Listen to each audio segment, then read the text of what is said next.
Você já viu esses filmes que o título em português não tem nada a ver com o título em inglês? É o que vai acontecer na pregação de hoje. Porque eu vou fazer aqui a pregação do Danilo Battaglin, junto com Jordan Swan, em uma das sessões da conferência. E o título é Blessed to Tell the Rest. Como você traduz isso? Eu traduzi da seguinte forma: abençoados para abençoar. Então usei aqui minha criatividade poética. Se você entende um pouco de inglês, você vai ver que não tem muito a ver com o título original. Tem um pouquinho, vai, lembra alguma coisa. Mas se você não entende nada de inglês, não importa. Você entende o que significa abençoado para abençoar. E é o título da aula de hoje à noite.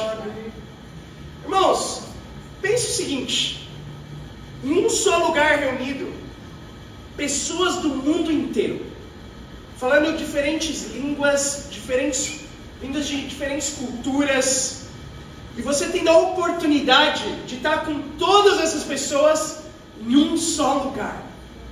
E não só isso, essas pessoas, apesar de terem viajado horas, despendido muito dinheiro para estar lá, elas estão todas extremamente animadas. Não é incrível visualizar essa cena? Estão todas cantando, todas empolgadas para aproveitar até o último segundo enquanto elas estiverem lá. Sabe que lugar é esse? Chama Disney.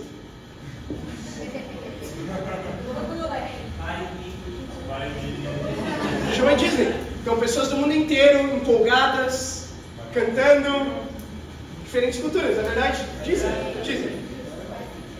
Eu tive a oportunidade, eu não fui na Disney, tá? Só pra... Fui na conferência, pelo amor de Deus. Mas anos atrás, uma vez me pagaram pra ir na Disney, não foi um sacrifício, não. Eu tive que ir, infelizmente. Porque é caro, então a única forma de ir foi pagando pra mim. E foi incrível, obviamente, ter a oportunidade. Eu não fui na de Orlando, eu fui na de Los Angeles. E foi muito divertido ir lá, passar horas, muito excelente, sabe? Se você gosta de parque de diversão, é uma boa experiência. Só que eu não posso dizer que mudou minha vida, sabe? Não me mudou como pessoa. Eu posso dizer, foi uma experiência legal, anos atrás, mas não mudou minha vida. Eu saí de lá sendo a mesma pessoa do que quando eu entrei. Então você pode ter uma experiência como da Disney, com várias pessoas do mundo inteiro, um lugar onde todo mundo quer ir, super excelente, se divertir por um dia inteiro, guardar economias pela vida inteira para muitos, para realizar um sonho que não vai mudar a sua vida. O que muda da Disney para uma conferência é só uma coisa, porque numa conferência também tem pessoas do mundo inteiro, pessoas de diferentes idiomas, culturas, animadas, cantando para Deus. A diferença é que quando você vai numa conferência e toma decisões, isso não só muda a sua vida, mas muda talvez a sua eternidade. O seu destino é eterno. Esse é o poder de uma conferência. E se você já foi em uma, você sabe. Então nós realmente acreditamos nesse lugar aqui, em cada ministério ao redor do mundo, que de fato, para você ser um cristão, Deus te chama através da Bíblia a tomar decisões que de fato vão mudar a sua vida. Amém? E é por isso que nós estamos aqui hoje. Se você está aqui hoje, você está numa conferência. Olha isso, você cantou em inglês agora. Isso porque nós somos parte de uma família universitária internacional. Nós podemos adorar Deus em outros idiomas também. Nós podemos compartilhar nossa fé em outros idiomas também.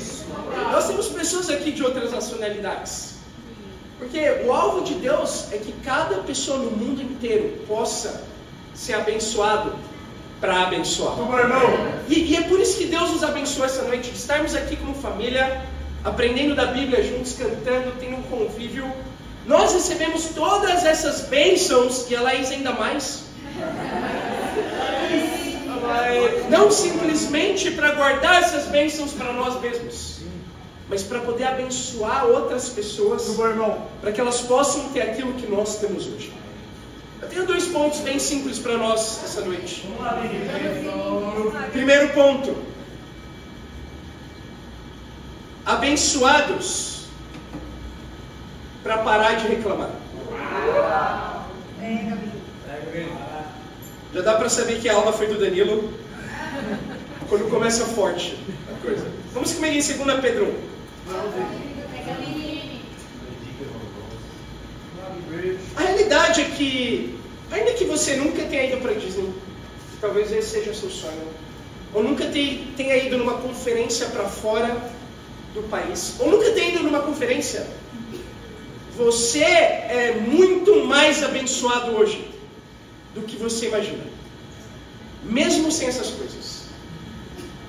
Você é muito mais abençoado hoje do que você pensa. Eu não quero te provar isso, eu quero deixar a Bíblia provar. 2 Pedro 1, versículo 3 fala o seguinte: seu divino poder nos deu tudo de que necessitamos para a vida e para a piedade, por meio do pleno conhecimento daquele que nos chamou para a sua própria glória e virtude. Dessa maneira, Ele nos deu suas grandiosas e preciosas promessas, para que por elas vocês se tornassem participantes da natureza divina e fugissem da corrupção que há no mundo causada pela cobiça. Então, sendo sincero, um dos meus sonhos, talvez maiores antes de ser discípulo, era ir para os Estados Unidos um dia. Eu sempre sonhava por ver os filmes, os seriados, por aí vai. Por ter estudado inglês um tempo também, eu queria muito, era o meu maior sonho. E interessante porque a primeira vez que eu fui para lá, eu tive a oportunidade de finalmente completar esse sonho depois de anos. Eu vi meu coração me queixar muito de como de fato é os Estados Unidos. Porque uma coisa é o que você imagina, outra coisa é o que você vê quando você chega lá. Então, por exemplo, o metrô é muito mais velho que o metrô. Sério, tem muito mais sujeira, inacreditavelmente, não é? Você não imaginaria isso, mas tem muito mais sujeira do que os metrôs de São Paulo. Tem ratos ainda, andando visivelmente pelo metrô. Eu nunca vi um rato no metrô de São Paulo. A comida, irmãos, a comida é extremamente cara. Imagina isso, pega, quanto você gasta para almoçar? 20, 30 reais? Lá é mais ou menos esse preço, a diferença é que é em dólar. E aí você faz vezes 6, praticamente. Então, imagina gastar 120 reais no almoço normal, na praça de alimentação no shopping. Não tem opção mais barata que isso. Isso é o mais barato que vai chegar e é só tranqueira, só fast food. No último dia que a gente estava lá, inclusive, a gente foi comprar um cachorro quente. Tinha gosto de humilhação. Custou 30 reais. Um mísero cachorro quente aqui, não tinha purê, não tinha milho, não tinha parmesão por cima, não tinha 2 salsichas, não tinha ervilha, batata palha, nem existe batata palha lá nos Estados Unidos. Invenção brasileira, galera. BR. Não tinha nada disso. Sabe o que a gente tinha em cima? Um pepino. Pepino. Então, olha aí, em cima do cachorro quente, exato, por quê? Não tenho a mínima ideia. Mas eles colocam isso lá. Outra coisa que me chamou a atenção negativamente lá é que os loucos são realmente loucos. Na rua eles começam a te xingar por nada. Sério, eles são mais agressivos lá, por alguma razão. Entendi? Então, e obviamente, como eu falei, tudo lá custa 6 vezes mais. Interessante, porque talvez passou na sua mente agora: ah, então deixa eu ir para os Estados Unidos no seu lugar. Talvez passou na sua mente, eu entendo. Mas, naturalmente, para pensar, a gente pensa esse tipo de coisa, porque a gente pensa assim no Brasil também. O brasileiro só ama o Brasil quando ele vai para fora. Porque durante o tempo que a gente está aqui, é só reclamar também. Não é verdade? A primeira coisa que eu fiz quando eu cheguei aqui, eu reclamei do metrô velho lá. Eu cheguei aqui, eu peguei o metrô lotado para vir no culto de homens aqui quarta-feira à noite. Eu estava espremido, o metrô ficou parado um tempão em uma das estações. E aí você passa a lembrar do metrô velho como uma coisa boa. Não é? O que nos dá perspectiva, em geral, para ser grato, é estar numa situação pior. Não que você gostava do anterior. Consegue me entender? E aí você vai aqui num restaurante e a água não é de graça. Porque lá é. Entende? Você pede água e eles te dão de graça. Lá, qualquer lugar, o refri é refil. Aqui normalmente não. Quase nenhum lugar, na verdade, é refil aqui. Salvo exceções. Então, você começa a pensar ainda aquelas piadas antigas, sabe? Bom, é verdade, os Estados Unidos têm seus contras, mas até pobre fala isso. Já ouviu esse ditado antigo? Então, qual é a tendência natural do ser humano? Reclamar. A realidade é que brasileiros, ainda que você nunca tenha ido para lá, pode ter certeza de algo. Brasileiros são tão abençoados quanto os americanos. E os americanos são tão abençoados quanto os brasileiros. E não sou eu dizendo isso pela minha opinião, tendo ido para esses lugares que eu fui, mas é o que a Bíblia fala. A gente acabou de ler uma escritura que diz, no versículo 3, seu divino poder nos deu tudo o que necessitamos para a vida e para a piedade. Aí que tá, a Bíblia diz que Deus, pelo seu divino poder, te deu tudo o que você precisa, não necessariamente o que você quer. Tudo bom, irmão? Deus te deu tudo, é o que está dizendo aqui. Tudo que você precisa. Traduzindo, para ser feliz e grato hoje mesmo.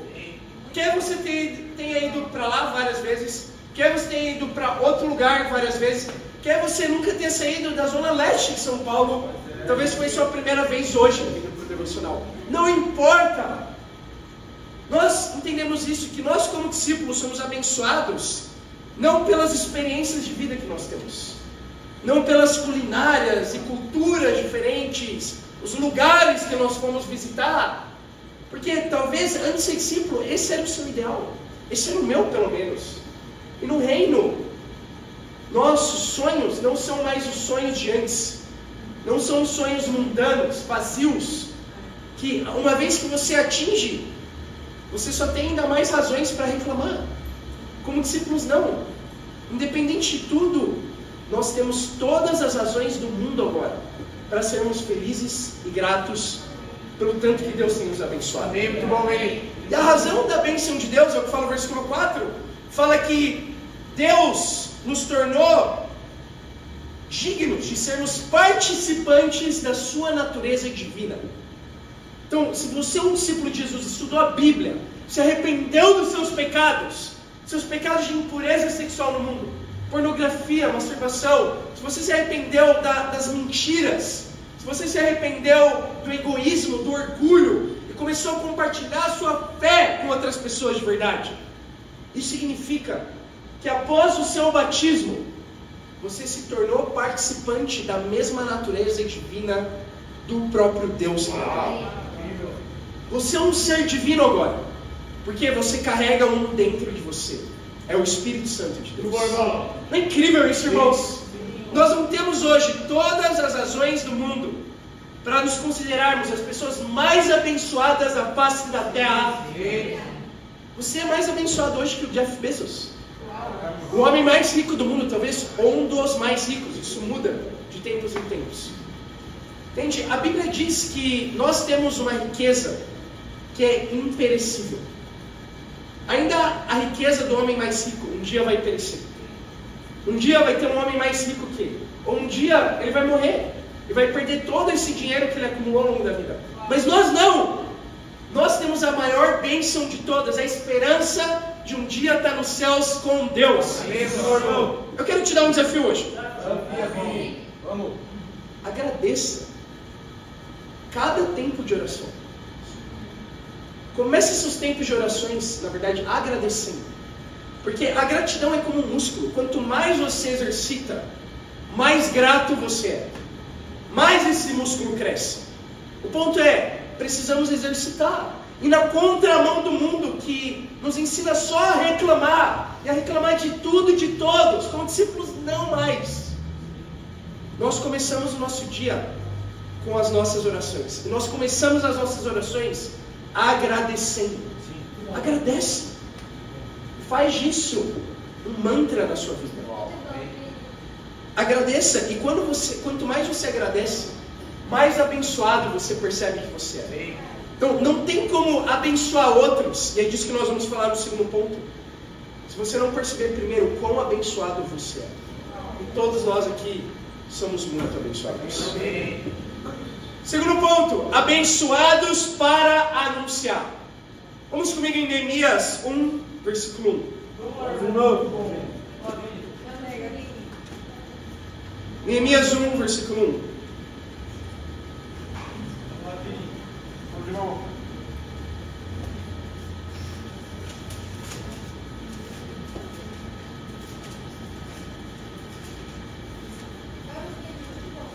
Eu não sei se essa audiência está se sentindo muito abençoada aqui. Eu gostaria de ver o ânimo de vocês aprendendo da palavra de Deus. Se você se sentir abençoado, de poder aprender dela hoje. Em Neemias 1, versículo 1, a Bíblia diz: palavra de Neemias, filho de Acalias, no mês de Quisleu, no 20º ano, enquanto eu estava na cidade de Suzã. Anani, um dos meus irmãos, veio de Judá com alguns outros homens, e eu lhes perguntei acerca dos judeus que restaram, sobreviventes do cativeiro, e também sobre Jerusalém. E eles me responderam: aqueles que sobreviveram ao cativeiro, estão lá na província, passam por grande sofrimento e humilhação. O muro de Jerusalém foi derrubado, e as suas portas foram destruídas pelo fogo. Quando eu vi essas coisas, sentei-me e chorei. Passei dias lamentando-me, jejuando e orando ao Deus dos céus. Então eu disse: Senhor, Deus dos céus, Deus grande e temível, fiel à aliança e misericordioso com os que te amam e obedecem aos teus mandamentos, que os teus ouvidos estejam atentos e os teus olhos estejam abertos para a oração que o teu servo está fazendo diante de ti, dia e noite, em favor dos teus servos, o povo de Israel. Confessa os pecados que nós, os israelitas, temos cometido contra ti. Sim, eu e o meu povo temos pecado, agimos de forma corrupta e vergonhosa contra ti. Não temos obedecido aos mandamentos, aos decretos e às leis que deste ao teu servo Moisés. Agora lembra-te, agora que disseste a Moisés, teu servo: se vocês forem infiéis, eu os espalharei entre as nações. Mas se voltarem para mim, obedecerem aos meus mandamentos e os puserem em prática, mesmo que vocês estejam espalhados pelos lugares mais distantes debaixo do céu, de lá eu os reunirei, os trarei para o lugar que escolhi para estabelecer o meu nome. Assim começa o livro de Neemias. Um homem muito abençoado. Para quem não sabe, Neemias era copeiro do homem mais importante do mundo naquele tempo. Copeiro significava que ele comia a comida do rei para ver se ela estava boa para o rei comer, se não estava envenenada, por exemplo. Só que, apesar de ser uma profissão de risco, isso dava a Neemias muitos privilégios, como entrar na presença do rei, que é o que ele faz no capítulo seguinte. Ele vai até o rei e ele pede para poder voltar para Jerusalém e reconstruir os muros que estavam destruídos. Talvez ele não poderia ter acesso ao rei se ele não ocupasse o cargo que ele ocupava. Então sim, o cargo trazia riscos, mas trazia muitos privilégios. Imagina isso: você comer a comida do rei de graça, Senhor. De graça. Imagina, a melhor comida que podia existir era comida para o rei. Tinha os melhores preparos, os melhores cozinheiros. Neemias podia degustar tudo. Que incrível, não é verdade? Então, talvez valeria a pena correr o risco para poder comer bem de graça. Que incrível. Então, você vê, Neemias, ele tinha acesso aos palácios reais. Ele tinha acesso ao rei. Ele tinha acesso a regalias. Ele tinha uma vida boa, era inegável. Ele era extremamente abençoado por ser um israelita, vivendo no cativeiro. Só que algo feriu o coração de Neemias. Ele parou de olhar para as bênçãos que ele tinha e começou a olhar para os irmãos dele, que estavam humilhados. Muitos não tinham onde viver. Os muros de Jerusalém estavam destruídos, como eu falei. O templo de Deus ainda tinha sido aniquilado. Quando Neemias olhou para isso, ele esqueceu as bênçãos dele e ele se lamentou e chorou. E não só isso, ele decidiu se levantar para Deus como um verdadeiro líder e fazer algo a respeito. E ele anunciou primeiro para Deus, ele orou a Deus, e o que a gente acabou de ler é a oração dele, derramando o coração para poder clamar a Deus misericórdia. Ele reconhece o pecado dele, do povo, fala: Deus nos ajuda a voltar e poder reconstruir a sua cidade. Depois ele anuncia ao rei, correndo risco de vida ainda, porque o rei poderia matar ele se ele entrasse de maneira impertinente na presença do rei. Mas o rei poupa a vida dele e dá o aval para ele voltar para Jerusalém. E nesse caminho ele anuncia ainda para os próprios israelitas para irem com ele reconstruir um muro. E é isso que eles fazem. Em pouco mais de 50 dias, Neemias cumpre a missão dele e causa um impacto eterno. Nós estamos lendo o relato dele até os dias de hoje, milhares de anos depois. Não é incrível?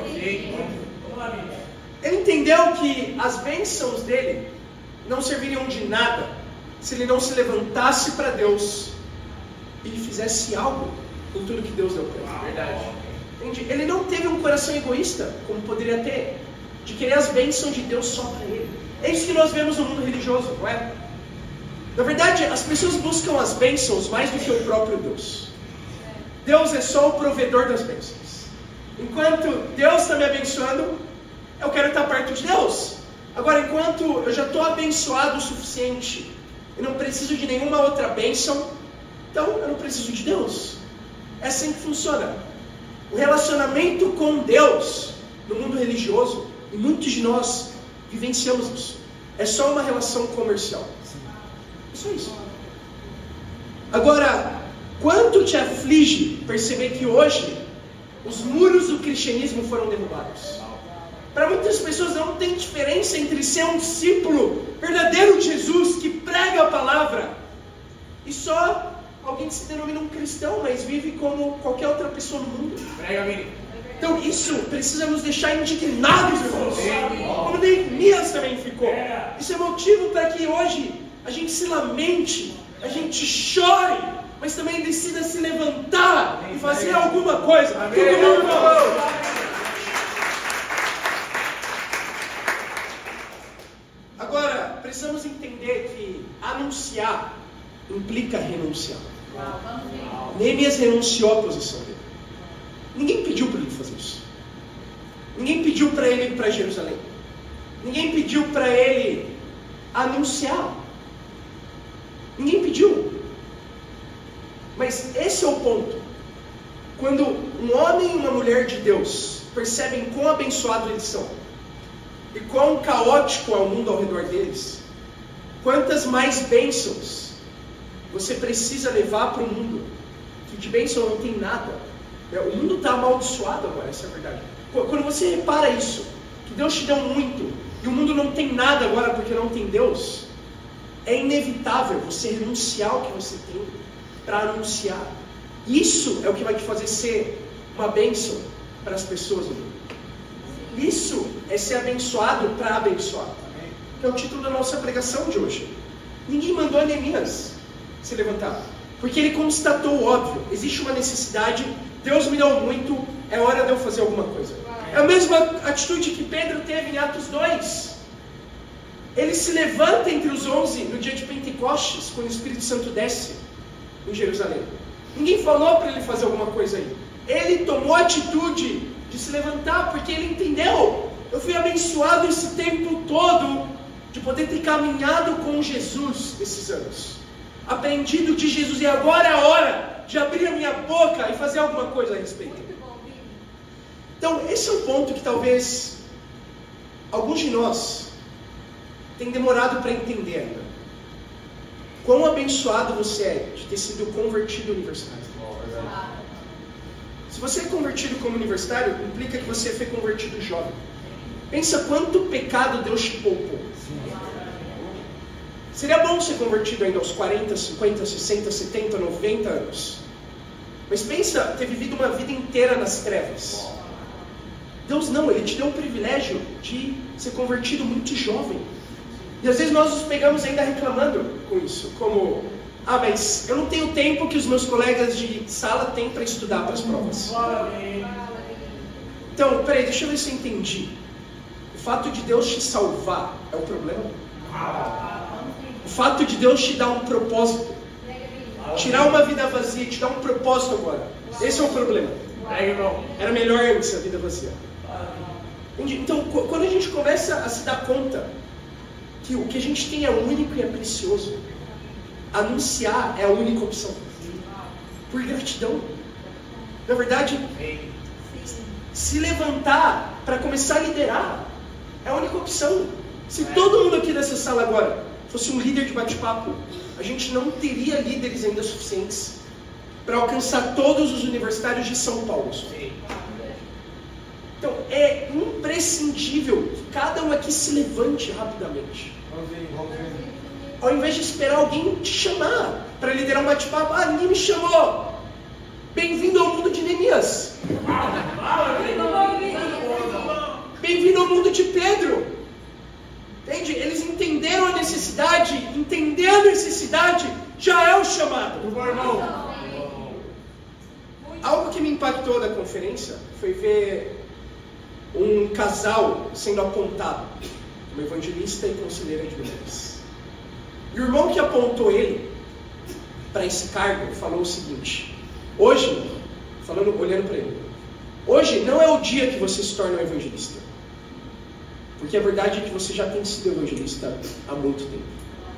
Hoje é só o dia do seu apontamento, é um dia único e especial, mas a verdade, nada muda daqui para frente.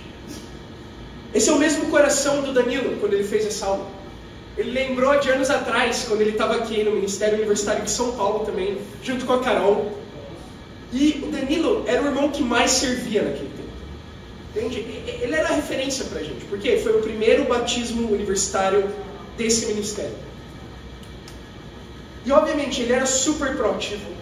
Ele cantava nos devocionais, pregava, ele organizava tudo que envolvia os universitários, retiros, ele tomava frente, entende? Ele ajudava os bate-papos, passava tempo com irmãos que precisavam de ajuda, ele organizava as campanhas de começo do semestre, até que um dia, numa dessas conferências também, o Raul, lá pregando para uma infinidade de pessoas, apontou para o Danilo e falou: e o Danilo, como todos sabem, é o líder do Ministério Universitário em São Paulo. Aí todo mundo, e o Danilo, eu sou líder. Ninguém me falou isso até hoje.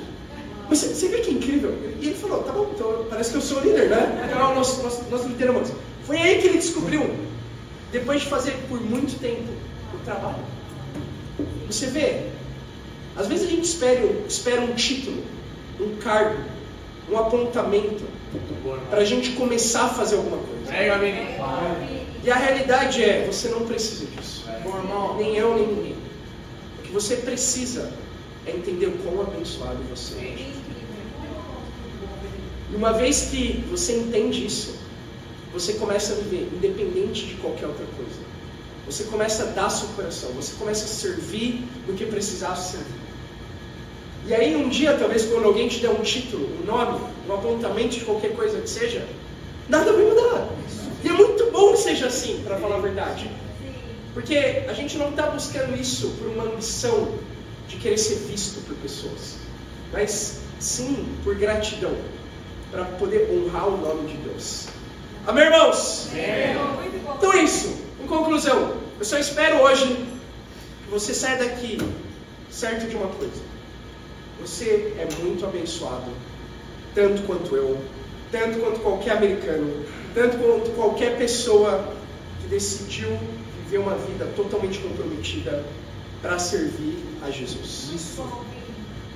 E se nós somos tão abençoados assim, a única coisa que nós podemos fazer agora é abençoar. Fomos abençoados para abençoar. Primeiro ponto é parar de reclamar, nunca mais reclamar. Só agradece. Você é abençoado para agradecer. E uma vez que você faz isso, você só vai reconhecer quão mais abençoado você é. E sendo abençoado, a única opção que resta é se levantar para anunciar. Então é isso, irmãos. Espero que tenha animado vocês as escrituras que nós lemos hoje. E para Deus seja glória. Amém.